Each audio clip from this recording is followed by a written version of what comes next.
47,000 warriors rushing straight into the jaws of 100,000 enemies. When the sun disappeared that evening, history's mightiest empire lay in ruins.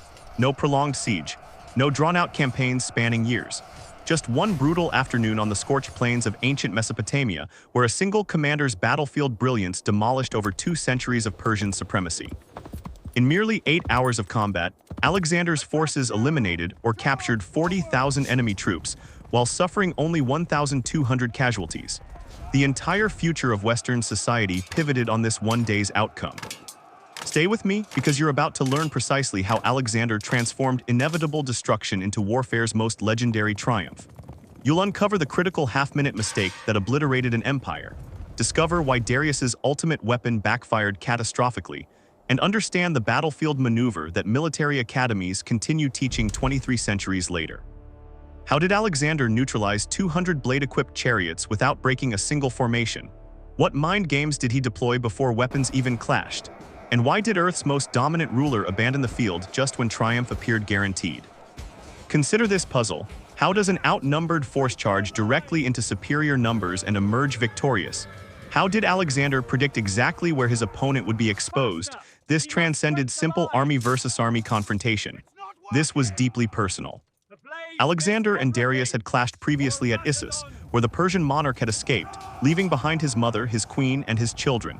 Now, 2 years after that humiliation, Darius had gathered antiquity's largest military force, hungry for vengeance. Alexander craved something beyond mere victory. He wanted to watch his adversary's empire disintegrate while looking him directly in the eyes. That October morning in 331 BCE would showcase tactical innovations that contradicted every established military principle of the era. What you're witnessing isn't simply ancient warfare. It's the exact instant when Eastern and Western civilizations collided head-on, where the mathematically impossible became historical reality, where 47,000 troops didn't just overcome 100,000, they permanently revolutionized how wars would be fought. To grasp how such impossible odds were overcome, we must rewind 3 years to when a 20-year-old Macedonian monarch first landed on Asian shores, carrying his assassinated father's ambitions and a military mind unlike anything the world had encountered. If these untold strategic stories captivate you, smash that like button and subscribe for more legendary battle content. Hit the notification bell so you never miss these extraordinary tales of tactical mastery. Now let me transport you to October 1st, 331 BCE, where fate awaited on the plains called Gaugamela. The Persian realm sprawled across 3 continents, 220 years of unbroken dominance, ruling 50 million souls from the Indian subcontinent to Ethiopian territories. No military force had ever genuinely threatened its supremacy. Persian rulers commanded unimaginable riches, countless armies, and absolute loyalty maintained by the world's most sophisticated bureaucratic machine. This was the superpower Alexander challenged. When his father Philip fell to an assassin's blade, Alexander inherited far more than just Macedonia. He inherited an obsession, the dream of uniting Greece and subjugating Persia. At 20, most young rulers would have spent years securing their own throne. Alexander secured his within months, then immediately pivoted eastward. He brought revolutionary military innovations with him. The 18-foot sarissa spears that transformed infantry warfare, the companion cavalry trained to strike as one unified force, and most critically, a strategic mind that perceived battlefields as mathematical equations waiting to be solved. Darius III, the Shahanshah King of Kings, master of global wealth, hadn't inherited his throne through bloodline alone. He'd fought for it, killed for it, and now confronted the gravest danger to Persian dominance in 200 years. After their initial encounter at Issus, where Alexander's 35,000 had impossibly routed his 100,000, Darius understood this Macedonian was fundamentally different. The Persian king had fled that battlefield, a disgrace that poisoned every subsequent moment. Darius absorbed the lessons of defeat. At Issus, narrow terrain had neutralized his numerical advantage. This time he personally selected the battlefield, Gaugamela meaning Camel's House, a massive plain near modern Iraq. Here his superior numbers would prove decisive. Here his scythed chariots could charge without obstruction. Here his cavalry could encircle and annihilate. For months, Persian engineers meticulously prepared the terrain. Every irregularity was flattened, every obstacle eliminated.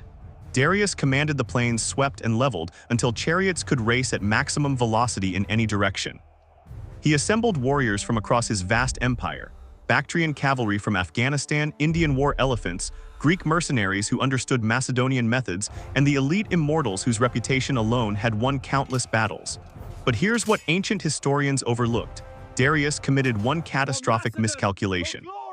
In engineering the perfect battlefield, he'd unwittingly created the perfect stage for Alexander's genius. The flat ground designed to unleash chariots would also allow Alexander's phalanxes to maintain flawless formation. The width intended to enable encirclement would also generate exploitable gaps. The battlefield's very perfection would become Persia's grave. As September ended, Alexander approached with battle-hardened veterans who'd marched from Macedonia through Anatolia, conquered Tyre and Egypt, and believed their king possessed divine favor. They faced at least 2-to-1 odds, possibly 3-to-1, but they'd overcome worse and prevailed.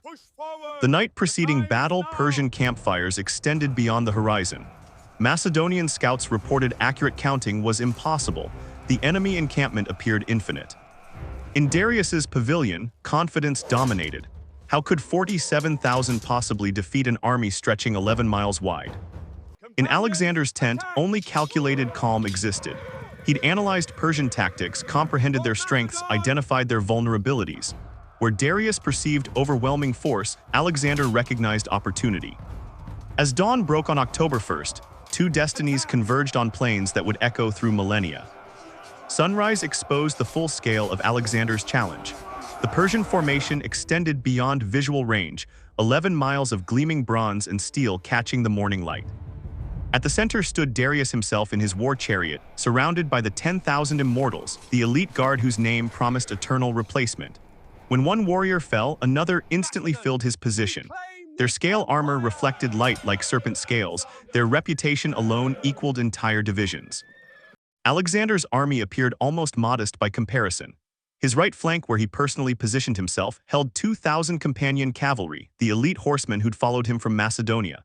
These weren't merely soldiers, they were minor aristocracy, raised from childhood to fight as one organism with their king. Their wedge formation had shattered every enemy line it encountered.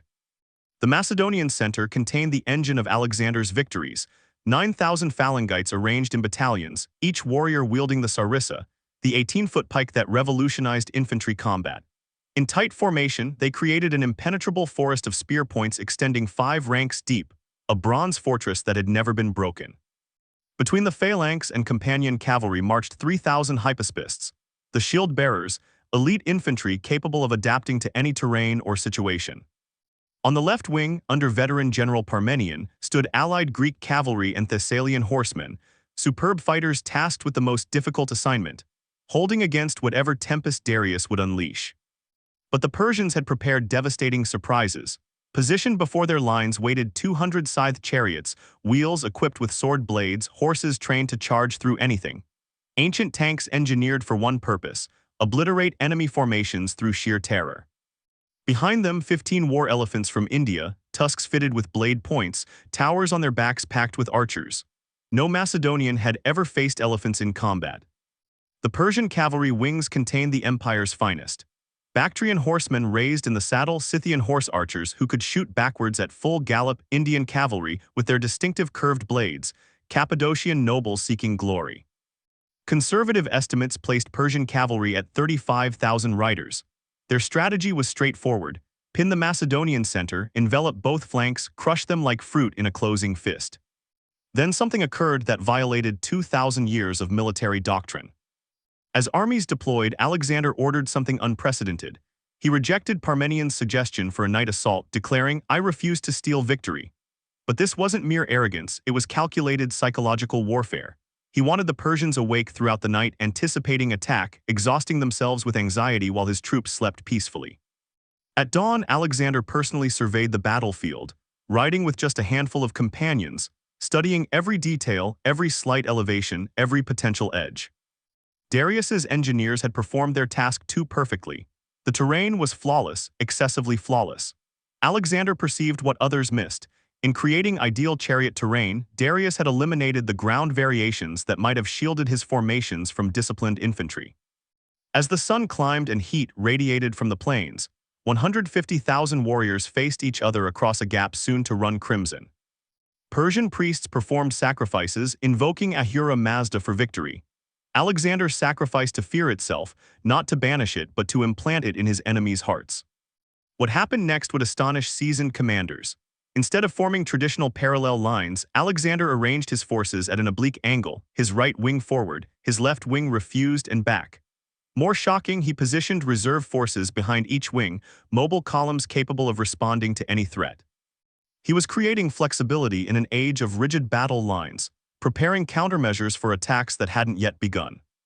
The Persians watched in confusion. Why was Alexander making his line even shorter against their massive front? Why refuse engagement on his left? Some interpreted it as cowardice. Darius himself reportedly laughed, believing the young king had lost his nerve. They couldn't perceive the trap being set. As the sun rose higher, revealing the endless Persian line in all its terrifying magnificence, Alexander did something unprecedented. He began marching his entire army rightward, away from the carefully prepared ground toward rougher terrain. Alexander's oblique rightward march sent waves of confusion through Persian ranks. The Macedonian army moved as a single organism, maintaining perfect formation while sliding across the battlefield like some enormous bronze crab. This wasn't documented in any warfare manual. Armies were supposed to march straight at each other, clash in parallel lines, but Alexander was rewriting the rulebook in real time. Darius faced an impossible dilemma. His meticulously prepared ground was being abandoned. If Alexander reached rougher terrain to the right, the scythed chariots would be useless, their wheels catching and shattering. The Persian king ordered his left wing to extend further, mirroring Alexander's movement. But here's where Alexander proved he wasn't merely courageous, he was prophetic. As the Persian line stretched to match him, gaps began appearing tiny initially, but Alexander's trained eye caught them. Then physics itself seemed to bend to Alexander's will. His rightward march forced Darius to make the first move. The Persian king couldn't permit Alexander to negate his battlefield preparation. He ordered his left-wing cavalry forward. 3,000 Bactrian and Scythian horsemen thundered toward the Macedonian right. Alexander had anticipated this precisely. He'd positioned Menidas and 600 mercenary cavalry as bait on his extreme right. Now observe what unfolds. 600 against 3,000 should have been massacre, but Menidas had explicit orders: engage, retreat, draw them away from their lines.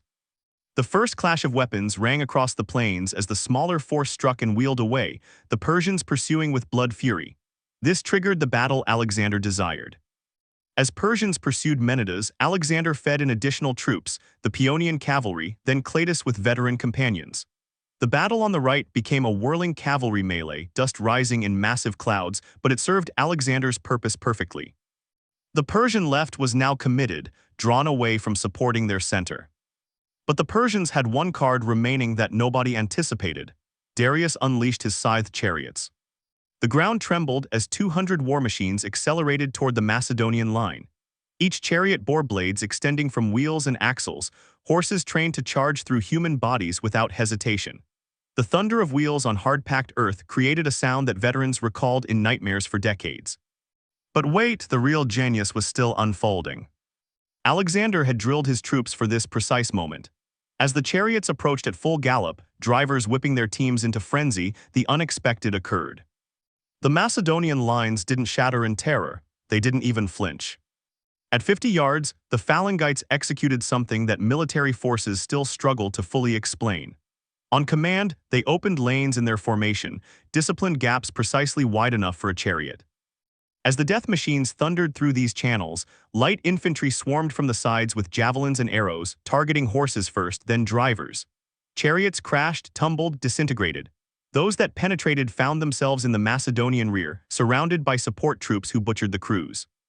The psychological weapon designed to shatter Alexander's army had failed utterly. Of 200 chariots, not one achieved its objective. In the next 30 seconds, empires would rise and fall, because Darius had just played his trump card and watched it fail spectacularly. On the Macedonian left, Parmenion faced the storm Alexander had predicted. The Persian right wing, Mazius commanding Cappadocian and Armenian cavalry, crashed into the Thessalians. Here was conventional battle at its most savage. The clash of bronze on bronze created a sound like continuous thunder. Parmenion's troops bent but didn't break, exactly as Alexander needed. But here's what ancient historians didn't record. While everyone watched the dramatic chariot charge and cavalry melees on both wings, Alexander was engineering something in the center. His oblique approach, his rightward march, the commitment of Persian forces to both flanks, all of it served one purpose. He was stretching the Persian line, forcing it to extend beyond its natural cohesion. The gap was forming. In the swirling dust and chaos, with thousands of warriors locked in death struggles, Alexander's genius revealed itself fully. The Persian line, 11 miles wide, couldn't maintain perfect contact along its entire length. As their left pursued Menidas and their right hammered Parmenion, as the failed chariot assault created confusion in their center, a gap opened near where Darius had positioned himself.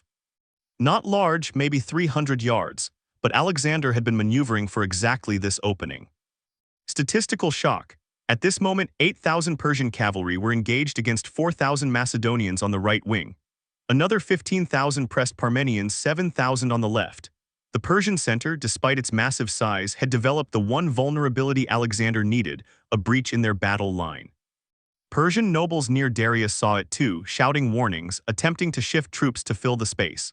But in the dust and noise, with units already committed, orders took time to relay and longer to execute. The gap existed for perhaps minutes at most. Then Alexander saw it. The moment he'd been creating all along, through the dust and carnage, a corridor had opened directly toward the Persian royal standard, toward Darius himself. The gap appeared as if destiny itself had carved it from the Persian line. 300 yards of open ground in an 11-mile front, it seemed impossibly narrow. But Alexander had spent 3 years imagining this exact moment. Every battle from the Granicus to Egypt had prepared him for the next 7 seconds that would alter world history. Form the wedge, Alexander's voice cut through the battlefield cacophony. The 2,000 companion cavalry wheeled with practiced precision, creating their signature formation. Alexander at the very point, his closest companions forming the cutting edge, ranks spreading wider behind like a spear thrust aimed at the heart of Asia. This is the moment you need to grasp completely. What happened next wasn't courage alone. It was geometric precision married to audacity. The wedge formation concentrated maximum striking power at a single point while protecting flanks. Physics, psychology, and sheer will combined into something that transcended normal military possibility. But Darius still had his immortals, 10,000 elite infantry standing between Alexander and the Persian king. Their reputation stretched back centuries. At Thermopylae, they had finally broken the Spartan 300. They carried wicker shields faced with metal scale armor that deflected arrows and the confidence of warriors who had never fled a battlefield. Alexander didn't aim for the immortals. He aimed for the gap beside them. The companion cavalry exploded forward. At full gallop, a charging horseman generates the kinetic force of a modern vehicle collision. Now multiply that by 2,000. The thunder of hooves shook the earth itself. Alexander rode Bucephalus, the black warhorse that had carried him across the known world, man and mount thinking as one consciousness, bent on a single objective. In Darius's eyes, Alexander saw not a king but prey. The Persian ruler stood in his royal chariot, surrounded by his guard, watching this bronze wedge of death accelerate toward him. The gap that had seemed manageable suddenly revealed its fatal nature. The immortals couldn't shift quickly enough to close it without destroying their own formation. But then came the hypaspists. These 3,000 elite infantry had kept pace with the cavalry charge, an almost impossible feat demonstrating their supreme conditioning. As the companions punched through the gap, the hypaspists flowed in behind, preventing it from closing, transforming a cavalry raid into a breakthrough. The Persian command structure, built on rigid hierarchy, couldn't adapt quickly enough. Orders had to flow from Darius to commanders to subcommanders to unit leaders. In those crucial seconds, as the Macedonian wedge drove deeper, paralysis spread through the Persian center. What followed was not a battle but calculated annihilation. The companions hit the Persian rear ranks at full velocity. Warriors who had never expected to fight found themselves facing Macedon's elite. Alexander's own spear found Persian flesh repeatedly until it shattered. He drew his sword and continued killing with mechanical efficiency. This is where the battle transcended into legend. Ancient sources describe Alexander fighting like a man possessed. But that misses the truth. Every strike was calculated, every turn of Bucephalus deliberate. He wasn't berserk. He was conducting a symphony of violence where every note had been composed years in advance. The phalanx followed, 9,000 sarissas lowered in unison, creating that distinctive bronze fortress that had never been stopped. They poured through the gap behind the hypaspists, spreading left and right, rolling up the Persian line from within. The mathematics of war suddenly shifted.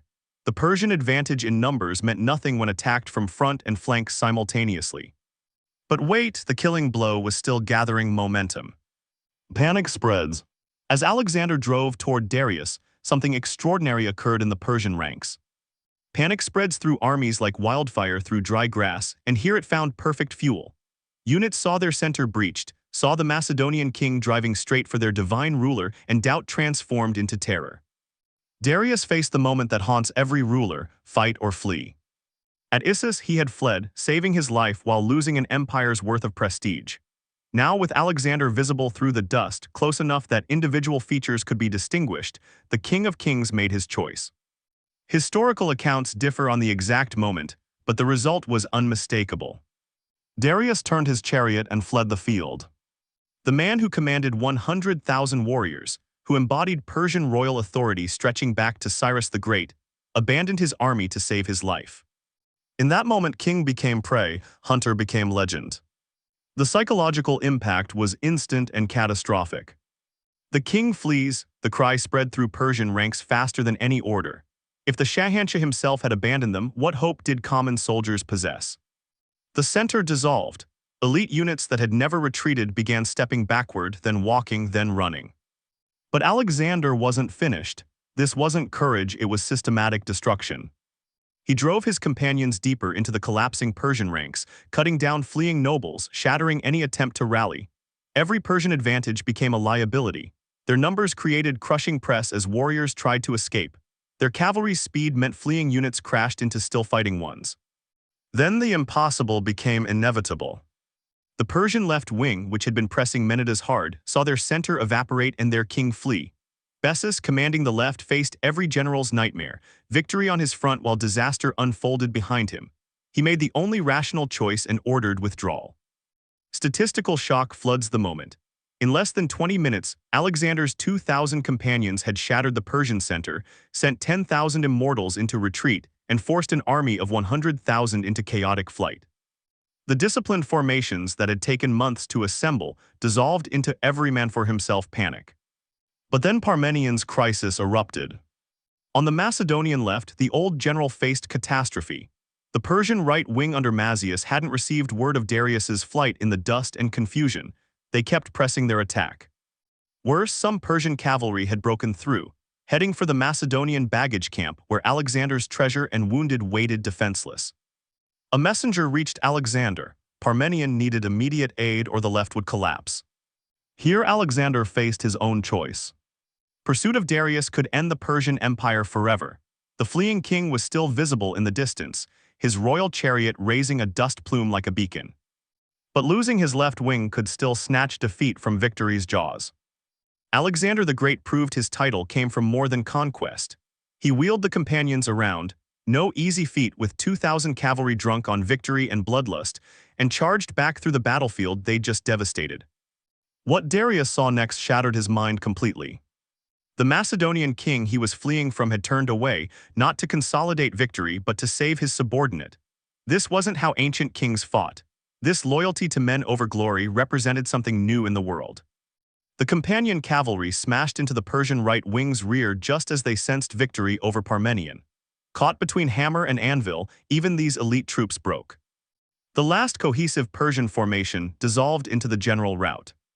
The next minute would echo for 2,300 years. What had been the largest army of the ancient world became a fleeing mob. The carefully prepared battlefield became a slaughter ground as Macedonian cavalry pursued without mercy.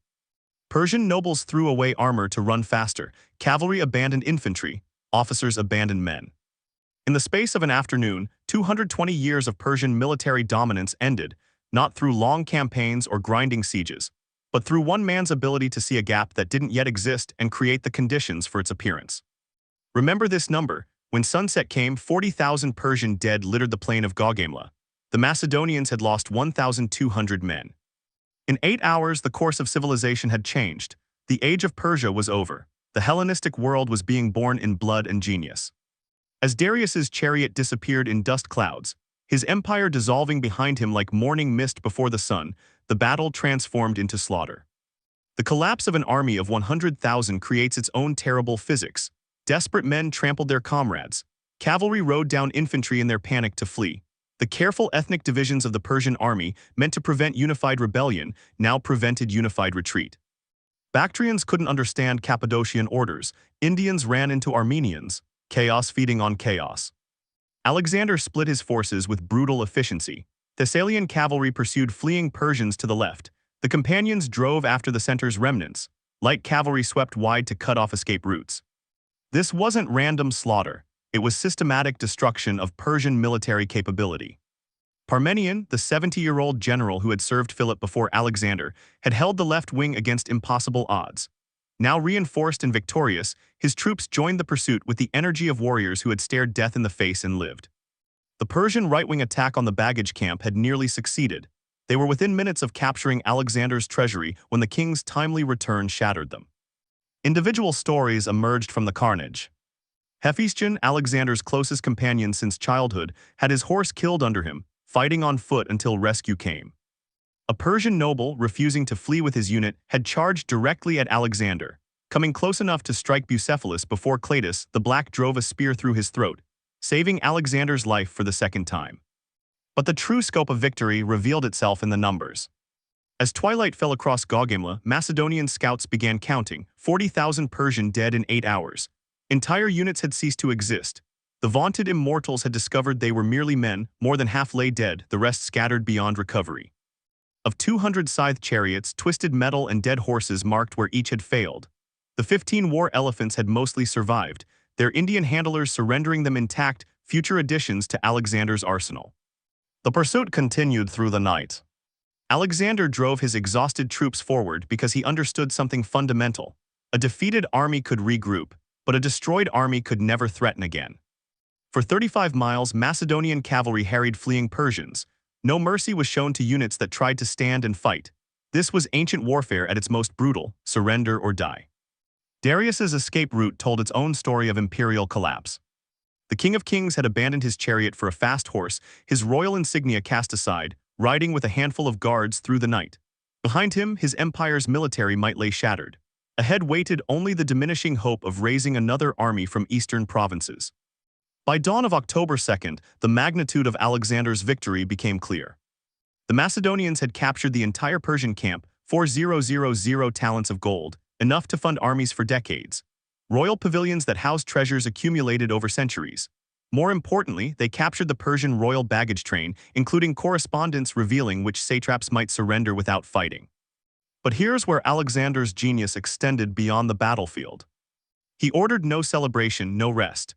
While his enemies fled in disorder, he reformed his army and marched immediately for Babylon, the administrative heart of the Persian Empire.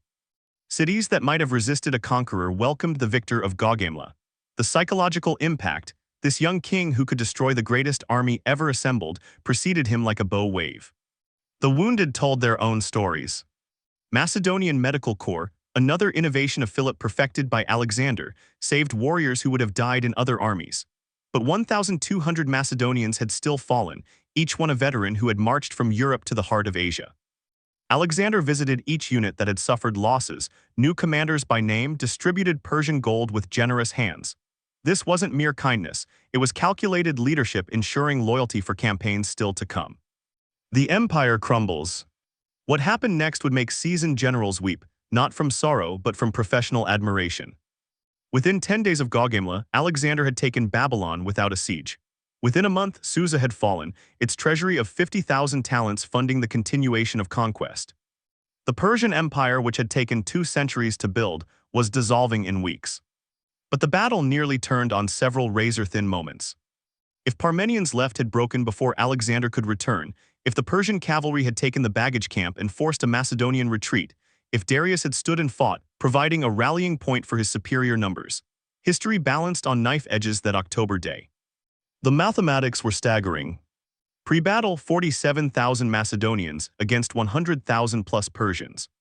Post-battle, 45,800 Macedonians controlling the field, 40,000 Persians dead, perhaps 40,000 fled beyond recovery, 20,000 captured or surrendered.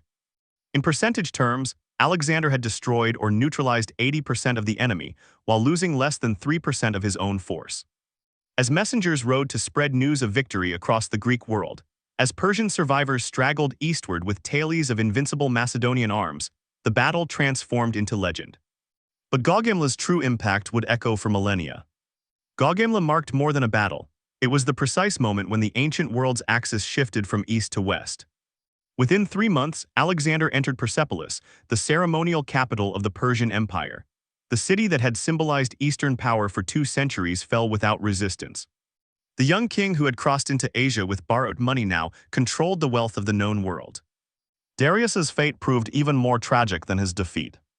Fleeing eastward, abandoned by nobleman after nobleman, the King of Kings was eventually murdered by Bessus, his own satrap, who hoped to curry favor with Alexander.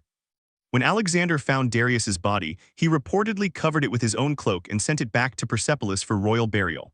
The last Achaemenid king died not in battle, but from betrayal, a metaphor for his empire's collapse.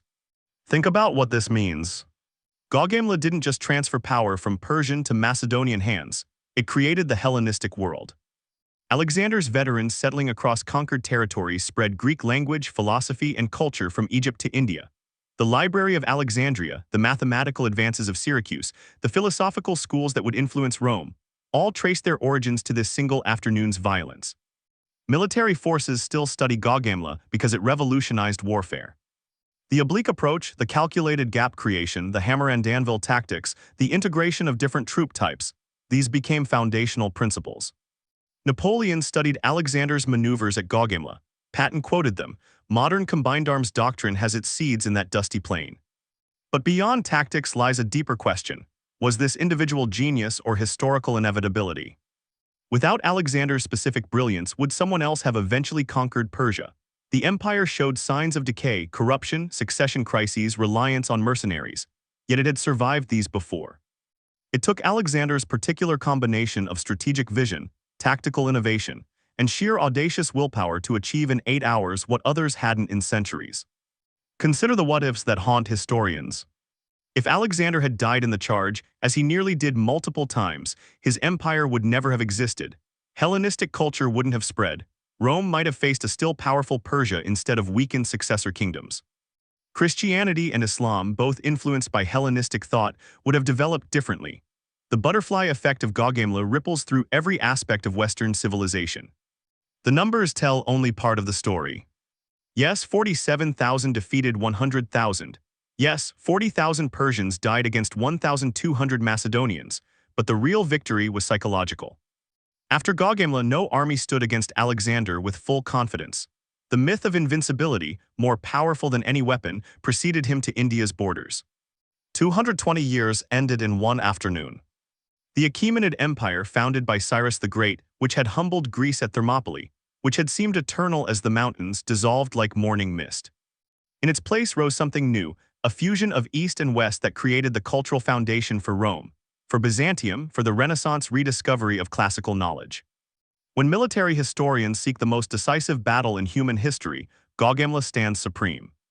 Not just for its tactical brilliance or strategic consequences, but for how it demonstrates a fundamental truth, that at crucial moments, individual genius can override every calculation of probability. Final reflection. On October 1st, 331 BCE, on a plain whose name meant Camel's House, one man's vision reshaped the world forever. 47,000 against 100,000, 8 hours that changed everything, one afternoon that ended an empire and birthed a new age. This is how tactical genius looks when it collides with destiny. This is Gaugamela.